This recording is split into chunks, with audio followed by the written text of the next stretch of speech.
Everyone laughed when she dropped the rifle. But the laughter stopped the moment she dropped a Marine instead. Before I tell you what happened next, tell me in the comments where you're watching from. I love knowing who's listening. The sun was unforgiving that morning at Camp Bragg. The air shimmered with heat rising from the dirt, and boots pounded the ground in rhythm. 100 recruits pushing past exhaustion. Among them, one woman stood out, not because of strength, but because of how often she fell. Her name was Sergeant Leah Carter, a late transfer from a medical unit who had asked to join the combat training division, the first woman in her battalion to do so. She wasn't built like the others, where they were bulk and muscle. She was lean resolve and quiet fire. Yet to the seasoned Marines around her, she looked fragile, too delicate for their brutal world. "Carter, you're slowing us down," bellowed Sergeant Daniels, a towering man with the kind of voice that could split stone. "You think this is a charity program?" Laughter rippled through the ranks. Sweat, sand, and mockery, it all hit Leah at once. Her hands trembled, her throat tightened. But she didn't speak. She just nodded and picked up the rifle again. Inside, though, something began to shift that evening. As the platoon rested in the mess hall, the air was thick with the kind of arrogance only the strong wore proudly. 5 Marines, Daniels and his crew, circled a table, cracking jokes that turned cruel fast. "You know what's funny?" Daniels said, smirking. "Command says equality. But next time we're deployed, you think she's carrying one of us out under fire?" Laughter again. Metal trays clattered. Someone muttered, "She'll probably trip over her own boots first." Leah sat a few tables away, eating in silence. She felt every word burn into her, but she also remembered the oath she took to protect even those who mocked her. Still, there's only so much disrespect a soul can take before it catches fire. That night, she stayed back in the training yard long after lights out. The floodlights buzzed above her as she trained alone. Punching drills, combat rolls, rifle lifts until her arms screamed. Her knuckles split, but she didn't stop. "Too weak," she whispered through her teeth. "We'll see." The next morning, everything changed. At IT was combat simulation day, a mock mission. The platoon was divided into 2 teams, with Daniels leading one and Leah reluctantly placed on the other. Her team looked nervous. Nobody wanted to lose because of her. As the siren blared, the exercise began. Dust filled the air as boots thundered forward, the simulated battlefield exploding with smoke rounds and shouting. Leah moved with precision, low, fast, controlled. Every hour of her midnight training paid off. Then it happened. Daniel's team ambushed hers near the old bunker ruins. Smoke swirled. A hand grabbed her shoulder. "Gotcha, sweetheart," Daniel sneered, before sweeping her legs out. She hit the ground hard.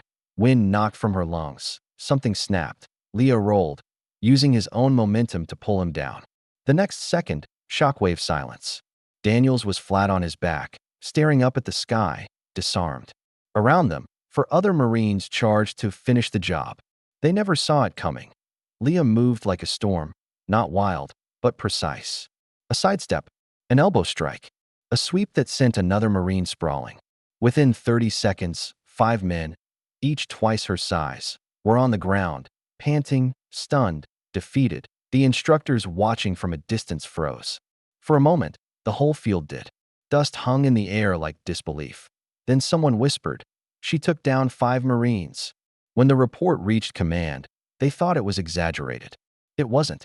Daniels himself confirmed it, though not without bitterness. "She's stronger than she looks," he muttered, rubbing his jaw. But for Leah, the victory wasn't about pride. That night, she sat alone by the barracks window, looking out at the empty yard where she'd trained for weeks. The lights glowed faintly across the field, and she thought about the price of being underestimated. Was strength only about power? Or was it about not breaking when the world laughed at you? A few days later, a new mission came down, a live field rescue drill. The stakes were higher this time. It wasn't just simulation.